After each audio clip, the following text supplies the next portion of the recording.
नमस्कार, मैं हूं सुधीर चौधरी और डीएनए में आपका स्वागत है। आज हम भारत की भूख का डीएनए टेस्ट करेंगे। इस वक्त आप डीएनए देख रहे हैं और आपको जानकर बहुत दुख होगा कि ठीक इसी समय भारत में 20 करोड़ लोग भोजन की तलाश करते करते निराश हो चुके हैं, थक चुके हैं और ये 20 करोड़ लोग आज की रात भूखे सोने वाले हैं। ये भारत का वो सच है जो किसी को भी बेचैन कर सकता है। ग्लोबल हंगर इंडेक्स में दुनिया के 118 देशों में भारत की रैंक 97 है और नेपाल, बांग्लादेश और श्रीलंका जैसे देश भी भारत के मुकाबले बेहतर स्थिति में है। अब सवाल यह है कि सुपर पावर बनने का सपना देख रहे भारत में 20 करोड़ लोग भूखे क्यों सोते हैं? भूख से हो रहे इस महायुद्ध में भारत कब जीतेगा?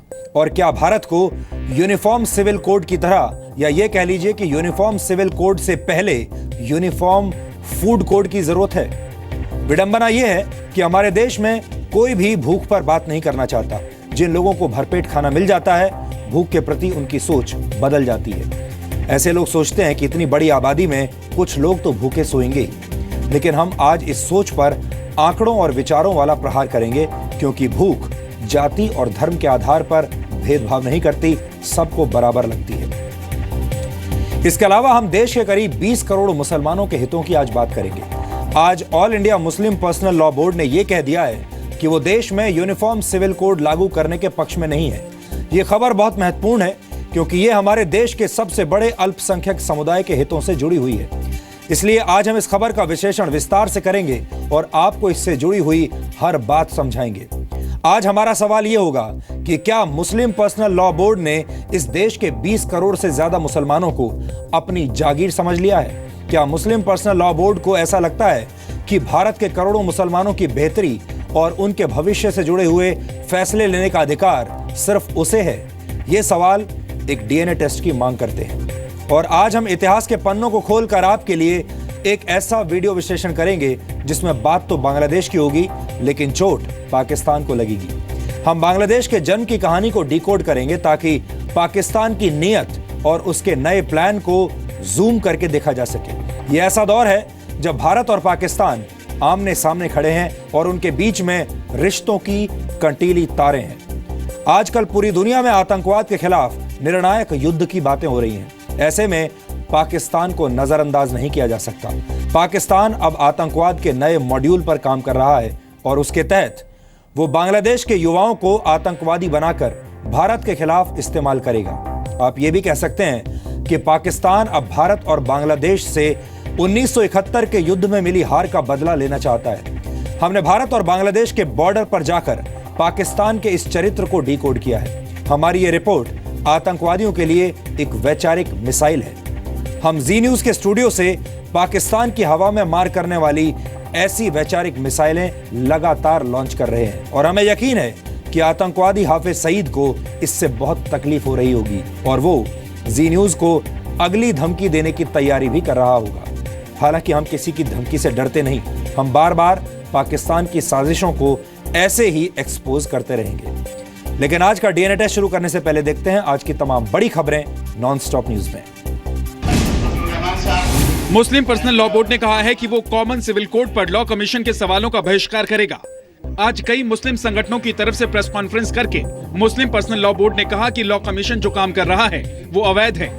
ये एक तरह की खयानत है, धोखाधड़ी है और हम ये समझते हैं कि लॉ कमीशन एक इंडिपेंडेंट बॉडी की हैसियत से नहीं बल्कि गवर्नमेंट के एक पार्ट की हैसियत से गवर्नमेंट की तरह इल्लीगल कार्रवाई करने में वो आगे बढ़ रहा है। केंद्रीय मंत्री संजीव बालियान ने कहा कि अंतिम निर्णय सुप्रीम कोर्ट का होगा और मुस्लिम महिलाओं को उनका हक मिलेगा। मुझे पूरी उम्मीद है कि सुप्रीम कोर्ट से सही निर्णय आएगा। सरकार ने अपना पक्ष रखा है, मुस्लिम महिलाओं को बराबरी का दर्जा मिलेगा और जो उत्पीड़न मुस्लिम महिलाओं का है वो बंद होगा। मुझे पूरी उम्मीद है। कोई भी चीज थोपी नहीं गई, ये किसी सरकार की पहल पर नहीं हुआ, केवल सर्वोच्च न्यायालय की पहल के ऊपर ही इस प्रकार का विचार किया गया है। जेडीयू ने इस मुद्दे पर बहस की जरूरत बताई है। हम इसका विरोध करेंगे। ये माइनॉरिटीज के मामलों में दखल है। अगर इस पर बहस भी चलानी है तो विपक्षी दलों के नेताओं को, उलेमाओं को, धार्मिक गुरुओं को एंगेज करके इस पर चर्चा करनी चाहिए।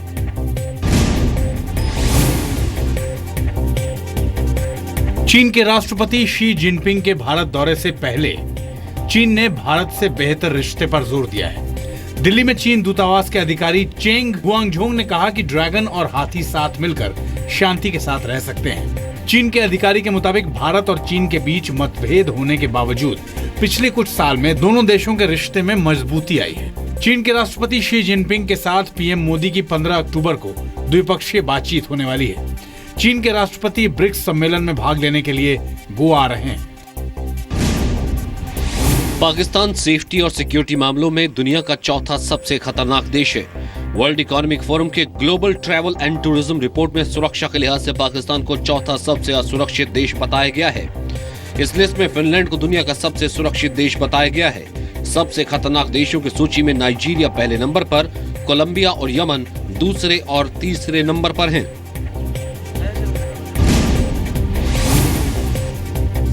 आतंकी हाफिज सईद ने कश्मीर के मुद्दे पर पाकिस्तानी नेताओं को नसीहत दी है। हाफिज सईद के मुताबिक पाकिस्तान के सांसदों की वजह से कश्मीर समस्या का हल नहीं हो पा रहा है। हाफिज के मुताबिक पाकिस्तानी सांसद ही असली रुकावट हैं, क्योंकि ये हर बात के लिए अमेरिका की तरफ देखते हैं। और मसला तो इनका है जो यहाँ इस्लामाबाद में बैठे हैं, जो पार्लियामेंटों में जाके बैठे हैं, जिनको तुमने वोट दे दे के अपनी नुमाइंदगी के लिए भेजा हुआ, ये बेचारे परेशानी का बायस है। ये हैं असल रुकावटें। क्यों? इन्होंने देखना अमेरिका की तरफ, इन्होंने देखना जी मगरिब, जी तन्हा हो गए, जी तन्हा हो गए। हालांकि हाफिज ने ये कहकर सबको चौंका दिया कि पाकिस्तान को अमेरिका की जगह भारत से बेहतर संबंध बनाने चाहिए। आतंकवाद के मुद्दे पर अमेरिका ने पाकिस्तान को फिर कड़ी फटकार लगाई है। अमेरिका ने पाकिस्तान से कहा है कि वो सरहद के पास के इलाकों में आतंकवादियों का आना बंद करे। अमेरिका ने पाकिस्तान से आतंकी संगठनों पर ठोस कार्रवाई करने को भी कहा है। अमेरिका ने कहा कि पाकिस्तान जल्द से जल्द मुंबई हमले के दोषियों को सजा दिलाए। अमेरिका ने अफगानिस्तान की शांति को कश्मीर मुद्दे के साथ जोड़ने की पाकिस्तान की कोशिशों को भी खारिज कर दिया। We continue to work with Pakistan and continue to urge Pakistan to take steps to shut down access to areas inside their borders that to terrorist individuals and to terrorist groups. Gujarat के भुज से पाकिस्तान के 2 जासूसों को गिरफ्तार किया गया है। Police ने इनके पास से 2 मोबाइल फोन, पाकिस्तान का सिम और कुछ संदिग्ध चीजें भी बरामद की हैं।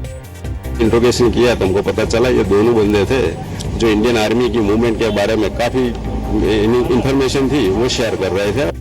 पुलिस के मुताबिक एक आरोपी मोहम्मद अलाना आईएसआई के हनी ट्रैप में फंसा था। अलाना 2 साल से आईएसआई के लिए जासूसी कर रहा था।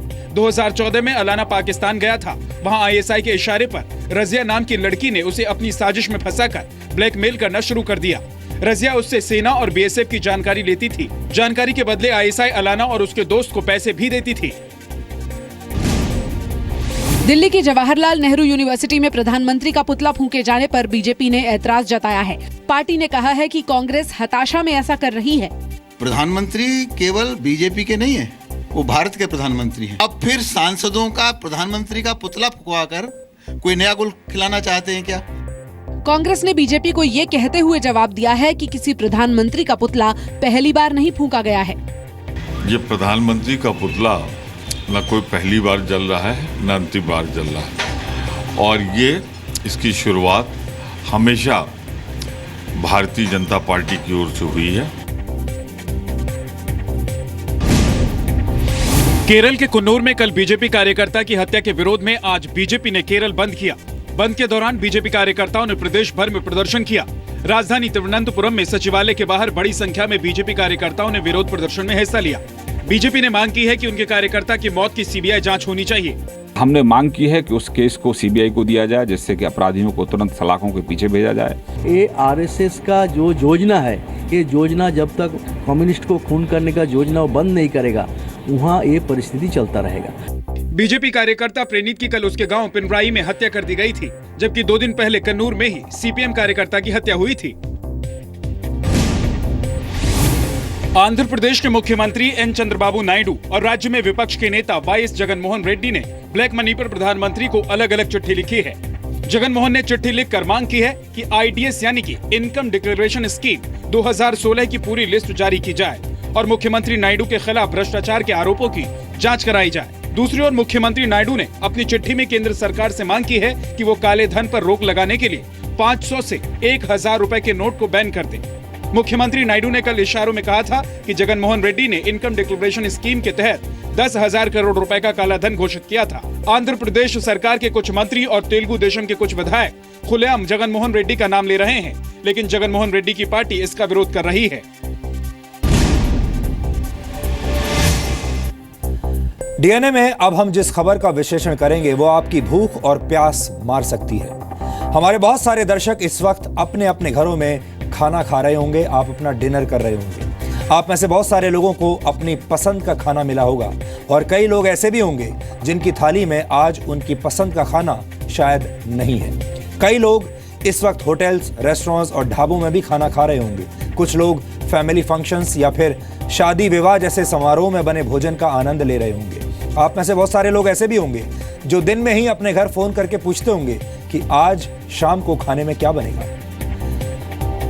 हम आप सभी लोगों को स्वादिष्ट भोजन करने के लिए अपनी शुभकामनाएं देना चाहते हैं, क्योंकि आपको शायद इस बात का अंदाजा नहीं है कि जब आप अपनी पसंद का खाना खा रहे हैं उस वक्त भारत में करीब 20 करोड़ लोग भूखे सोने पर मजबूर हैं। इस वक्त 20 करोड़ लोग हमारे देश में ऐसे हैं जो शायद खाने की तलाश में हैं, लेकिन खाना उन्हें मिल नहीं रहा। और ये वही वक्त है जब आप अपने अपने घरों में अपना मनपसंद भोजन कर रहे हैं। जी हाँ, 20 करोड़ लोगों को आज एक बार फिर भरपेट खाना नसीब नहीं हो पाया और ये लोग आज भूखे ही सो जाएंगे, जबकि हम में से कई लोग अपनी थाली में भोजन का एक बड़ा हिस्सा छोड़कर सोने चले जाएंगे। सोचने वाली बात यह है कि अगर खाने का यही हिस्सा भारत के भूखे लोगों के पास पहुंच जाए तो भारत में कई करोड़ लोगों को आज रात भूखा नहीं सोना पड़ेगा।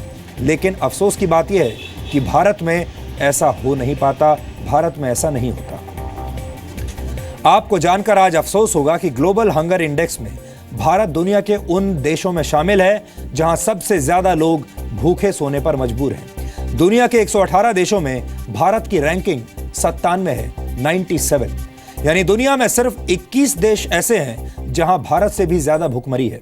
इन 21 देशों में नाइजर, चाड, इथोपिया और सिएरा लियोन जैसे अफ्रीकी देश शामिल हैं। पाकिस्तान को छोड़कर भारत के ज्यादातर पड़ोसी देश ग्लोबल हंगर इंडेक्स में भारत के मुकाबले अच्छी स्थिति में है, बेहतर स्थिति में है। इस लिस्ट में चीन 29वें नंबर पर है, नेपाल की रैंकिंग 72 है, म्यांमार इस लिस्ट में 75वें नंबर पर है, जबकि श्रीलंका की रैंकिंग 84 है और बांग्लादेश की रैंकिंग 90 है। पाकिस्तान इस लिस्ट में 107वें नंबर पर है। कम भोजन का कुपोषण से सीधा रिश्ता होता है, इसलिए भारत में कुपोषित बच्चों की संख्या ज्यादा है और कुपोषण से लड़ने के मामले में भारत एक पिछड़ा हुआ देश है। सन 2000 में भारत के 17% लोग कुपोषण के शिकार थे, जबकि 2016 तक यानी 16 साल के बाद तक इसमें सिर्फ 2% की कमी आई है। इस वक्त भारत में 15% लोग कुपोषण के शिकार हैं और आपको जानकर हैरानी होगी कि पिछले 16 वर्षों में रवांडा, कंबोडिया और म्यांमार जैसे 20 देश भुखमरी में 50% तक की कमी ला चुके हैं। दुनिया भर में भुखमरी 29% तक कम हुई है, लेकिन भारत में हालात अब भी बहुत खराब हैं। अन्नदान भारत की परंपरा का एक हिस्सा है। भारत में भूखे को खाना खिलाना सबसे बड़ा पुण्य माना जाता है। चाणक्य ने सम्राट चंद्रगुप्त के साथ एक संवाद के दौरान कहा था कि जब तक तुम्हारे राज्य में एक भी व्यक्ति भूखा रहेगा तुम कभी सुखी नहीं हो पाओगे। चंद्रगुप्त मौर्य पर चाणक्य के साथ इस संवाद का बहुत गहरा असर पड़ा था और माना जाता है कि मगध में सूखा पड़ने पर चंद्रगुप्त मौर्य खुद 40 दिनों तक भूखे रहे थे। लेकिन अब हालात ये हैं कि उसी देश की सरकारें मुफ्त लैपटॉप्स, मोबाइल फोन्स और पैसा बांटकर लोगों को वोट देने के लिए रिझा लेती हैं, जबकि देश के 20 करोड़ लोगों को भूखे पेट सोना पड़ता है। भारत में जितने लोग भूखे रहने पर मजबूर हैं, अगर उतने लोग अपना एक अलग देश बना लें तो आबादी के हिसाब से ये दुनिया का 6ठा सबसे बड़ा देश होगा। ये एक ऐसा देश होगा जहां हर व्यक्ति हर रात भूखे सोने पर मजबूर होगा। विडंबना यह है कि हमारे देश में कोई भी भूख पर बात नहीं करना चाहता। जिन लोगों को भरपेट खाना मिल जाता है उनकी सोच भूख के प्रति बदल जाती है। ऐसे लोग सोचने लगते हैं कि इतनी बड़ी आबादी में कुछ लोग तो भूखे रहेंगे ही। लेकिन जो भी ऐसा सोचता है उसे हम नोबेल पुरस्कार विजेता और अर्थशास्त्री अमर्त्य सेन की एक थ्योरी याद दिलाना चाहते हैं। अमर्त्य सेन ने अपनी इस थ्योरी के जरिए साबित किया था कि भूखमरी से होने वाली मौतों के पीछे असली वजह सिर्फ सूखा और अनाज की कमी जैसी समस्याएं ही नहीं होती, बल्कि उपलब्ध अनाज का जरूरतमंद लोगों तक ना पहुंच पाना भी भूखमरी की वजह बनता है। यानी वो लोग भी भूखे मरने पर मजबूर होते हैं जो महंगाई बढ़ने की वजह से खाना खरीदने में सक्षम नहीं रहते। आपको बता दें कि पूरी दुनिया में अन्न का इतना उत्पादन होता है कि हर व्यक्ति को दुगना खाना मिल सकता है, लेकिन फिर भी भारत जैसे देश में 70 लाख बच्चे हर साल भूख की वजह से मारे जाते हैं। हमें लगता है कि हमारे देश में यूनिफॉर्म फूड कोड होना चाहिए, यानी हर नागरिक को कम से कम एक न्यूनतम स्तर के भोजन का अधिकार तो मिलना ही चाहिए। अगर आपके पड़ोस में एक भी बच्चा या एक भी व्यक्ति भूखे सोने पर मजबूर है और आप हर रात घर का बना स्वादिष्ट खाना खाने के बाद सैर करते हुए आइसक्रीम खाकर वापस आराम से आकर सोने चले जाते हैं, तो आपको अपनी नींद अब तोड़ने की जरूरत है। आपने भारत के विकास और चमक के कई किस्से अखबारों में पढ़े होंगे, लेकिन हमें लगता है कि जब तक भारत में एक भी व्यक्ति भूखा सोएगा, भारत कभी भी दुनिया की सुपर पावर नहीं बन पाएगा। इसलिए आज हमने भारत की भूख का डीएनए टेस्ट करने का फैसला किया है। हमें यकीन है ये विश्लेषण देखने के बाद आप जब भी खाने की थाली सजाएंगे तो उसमें से एक हिस्सा उन 20 करोड़ लोगों के लिए जरूर निकाल कर रखेंगे जो हर रात भूखे सोने पर मजबूर होते हैं। भूख सबको लगती है और भूख जाति और धर्म के आधार पर किसी के साथ भेदभाव नहीं करती। यह भारत के समग्र विकास से जुड़ा हुआ बहुत बड़ा विषय है, इसलिए हमने इस खबर को आज प्राथमिकता दी है।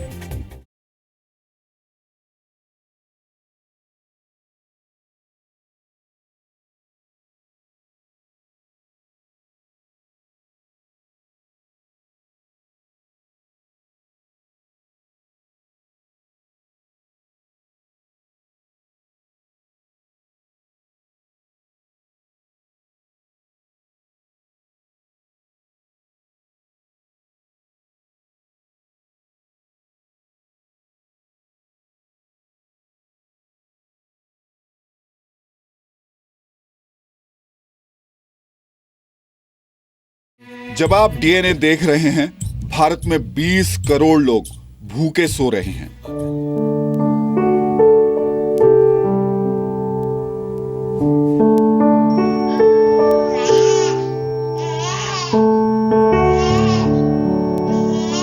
आप थाली में खाना बर्बाद कर रहे हैं। 20 करोड़ लोग सपनों में रोटी को याद कर रहे हैं।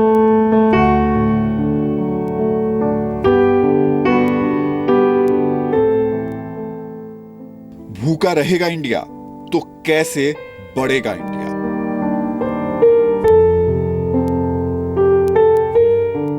कहते हैं कि खाली पेट तो भगवान का भजन भी नहीं हो पाता,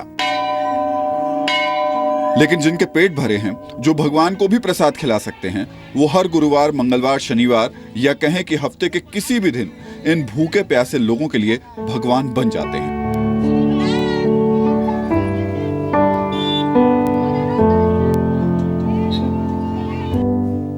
भूखा भारत 2 वक्त की रोटी हासिल करने के लिए बहुत लड़ रहा है। एक ऐसा युद्ध जो दिन के 24 घंटे, हफ्ते के 7 दिन और साल के हर महीने चलता रहता है।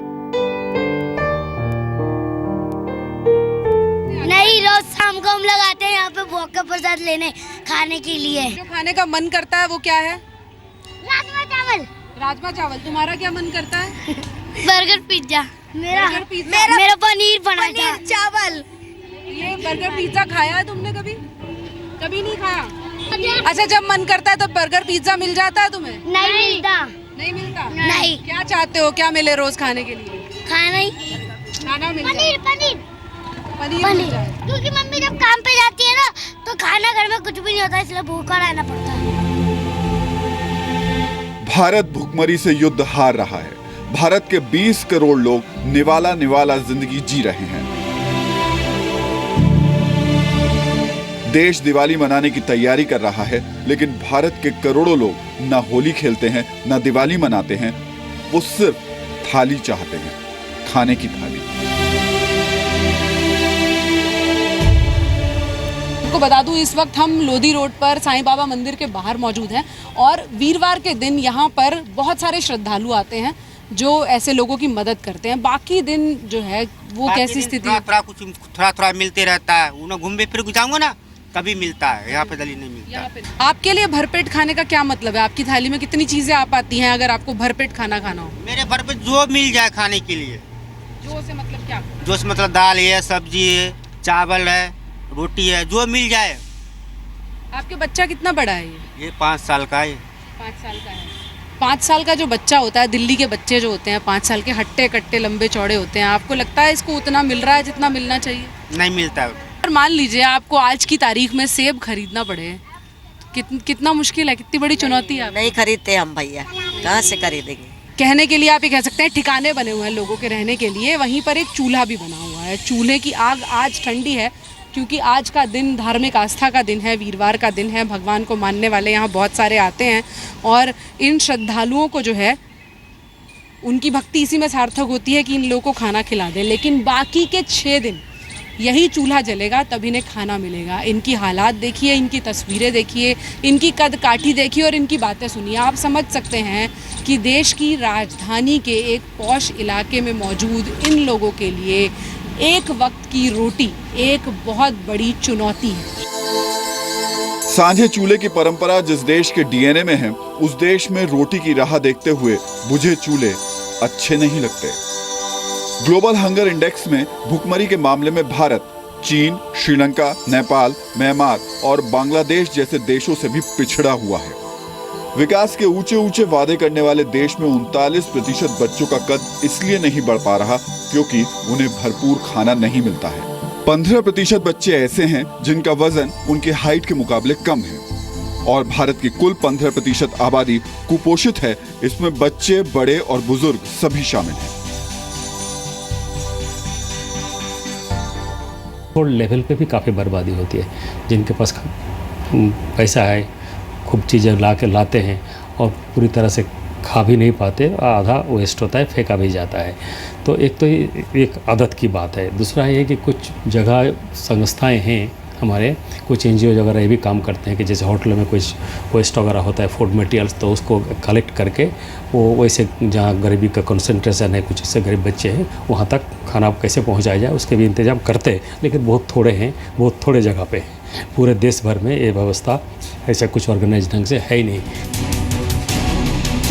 बहस की टेबल पर भूख के मुद्दे को साइड डिश मानने वाले नेता, सरकारें और अफसर भूख की बात नहीं करना चाहते।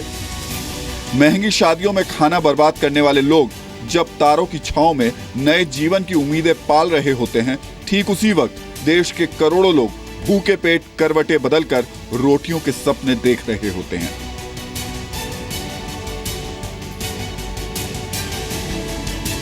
शहर में भी, अर्बन एरियाज में जो स्लम डवेलर्स हैं, उनके इनकम में कैसे वृद्धि हो कि उनको भरपूर खाना मिले और न्यूट्रिशन मिले, तभी जाके सिचुएशन में इम्प्रूव होगा। जो आप कह रहे हैं कि ग्लोबल हंगर इंडेक्स में हम अभी भी उसी तरह से नीचे हैं, तो वो आपका इम्प्रूवमेंट तभी हो पाएगा। देश में जब कुछ लोग अपनी माँ के हाथ का बना खाना खा रहे होते हैं, देश की करोड़ों माएं अपना पेट काटकर अपने बच्चों की भूख मिटाने का इंतजाम कर रही होती हैं। ये जानते हुए भी कि जिसे वो दाल बता रही हैं, उसमें सिर्फ दाल की महक है और बाकी गर्म उबलता हुआ पानी है।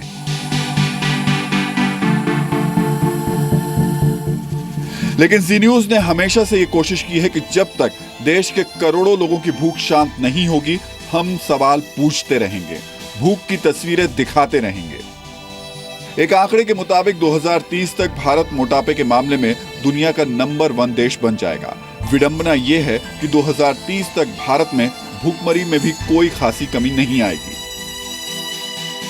अच्छा ये बताइए, जो रोटी बन रही है किस चीज़ की बन रही है? साफ फेंका है। हाँ। और इसको हम लोग काटते हैं, उसको कूटते हैं और फिर इसको पीसते हैं, फिर खाते हैं।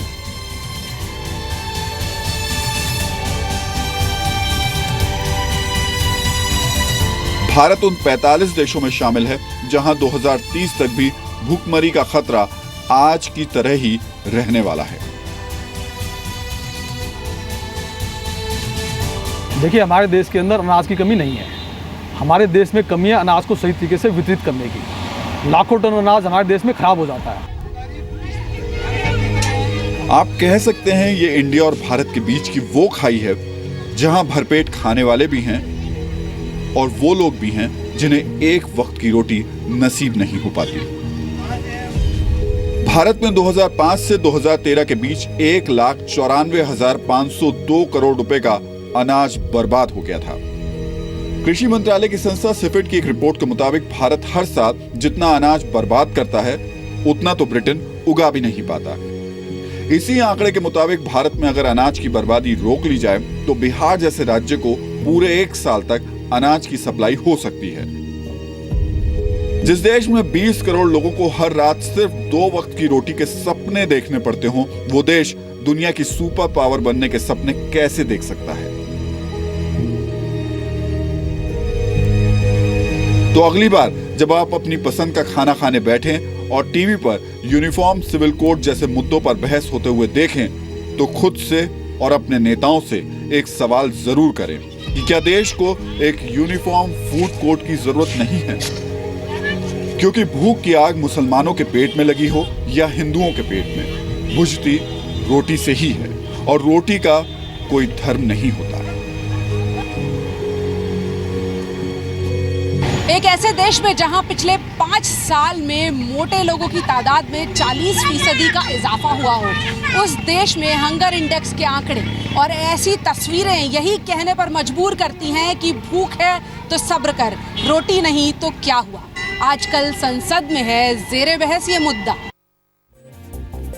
कहा जाता है कि फिल्में समाज का आईना होती हैं।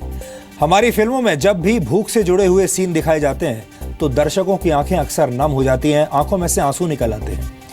लेकिन असल जिंदगी में हम इस बात की फिक्र नहीं करते कि हमारे आसपास कितने लोग भूख से तड़प रहे हैं। भूख से जुड़ी हमारी संवेदनाएं और आंसू सिनेमा हॉल से बाहर आ नहीं पाते। हम इस सोच को बदलना चाहते हैं। आपने ये भी नोट किया होगा कि फिल्मों में अब भूख के बारे में ऐसे सीन आने बंद हो गए हैं। अब आजकल की फिल्मों में आपको ऐसे सीन दिखाई नहीं देंगे, क्योंकि कोई भी प्रोड्यूसर या स्क्रीन प्ले राइटर अब भूख से जुड़े हुए सीन्स लिखता नहीं है, क्योंकि ये तमाम लोग अब समझ चुके हैं कि भूख अब नहीं बिकती। भारत के बड़े बड़े मल्टीप्लेक्सेस में जो लोग फिल्में देखने के लिए जाते हैं, अब वो अपना पैसा खर्च करके फिल्म तब देखते हैं जब वो फिल्म उन्हें सपनों की दुनिया में लेकर जाए, उन्हें हसीन वादियों में घुमाकर 3 घंटे में वापस ले आए। अब वो कड़वा सच देखना नहीं चाहते और इस देश में ऐसे लोगों की संख्या लगातार बढ़ती जा रही है जो इस कड़वे सच के बारे में ना तो बात करना चाहते हैं, ना ही इसे देखना चाहते हैं, क्योंकि इसमें ग्लैमर नहीं है, इसमें फैशन नहीं है। भारत में हर साल करीब 1 करोड़ शादियां होती हैं। इन शादियों में मेहमानों की संख्या अलग अलग होती है, लेकिन अगर हम ये मान लें कि औसतन एक शादी में 200 मेहमान आते हैं तो भारत में एक वर्ष में 200 करोड़ लोग शादियों में खाना खाते हैं।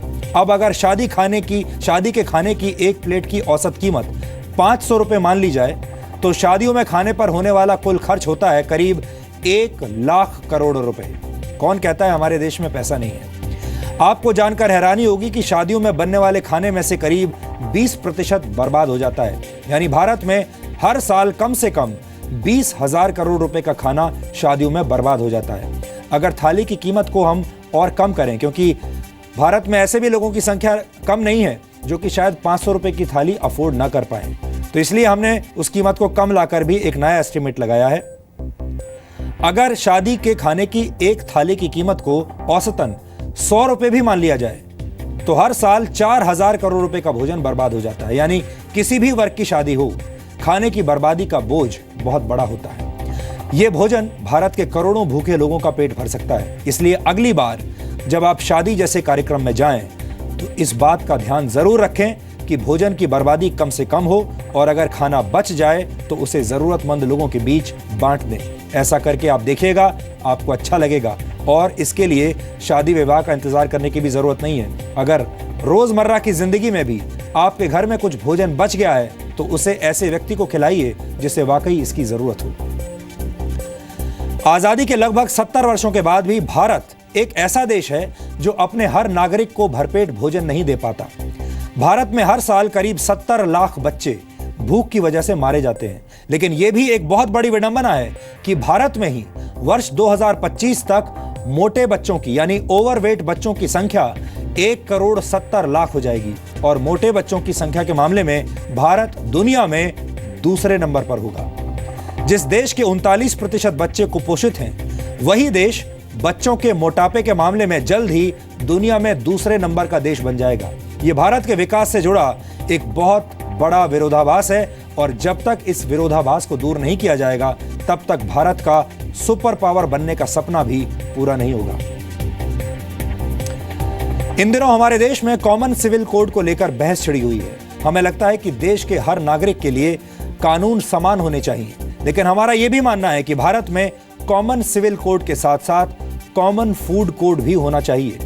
कॉमन फूड कोड के तहत भारत के हर नागरिक को भरपेट भोजन करने का अधिकार मिलना ही चाहिए।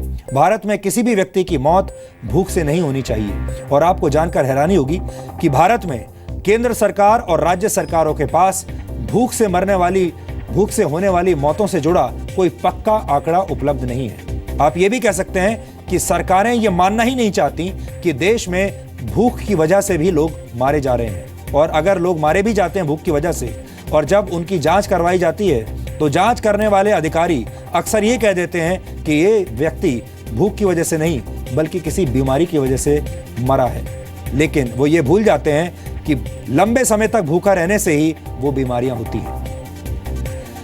हमें लगता है कि देश में सभी को खाने का अधिकार देने के लिए एक आंदोलन की शुरुआत होनी चाहिए, क्योंकि चूल्हा चाहे हिंदू का हो या मुसलमान का, बुझा हुआ अच्छा नहीं लगता।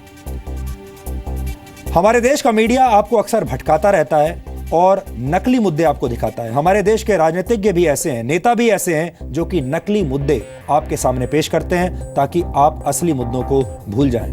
लेकिन आपने नोट किया होगा, हमारा देश एक धार्मिक देश माना जाता है। हम अपने पुराने ग्रंथों की बात करते हैं, हम पुराणों की बात करते हैं और हम अपनी संस्कृति की बात करते हैं। अगर आपने नोट किया हो, हमारी संस्कृति में और आज के हालात में बहुत बड़ा विरोधाभास है। हमारी संस्कृति में देवियों की पूजा की जाती थी, स्त्रियों को पूजनीय माना जाता था।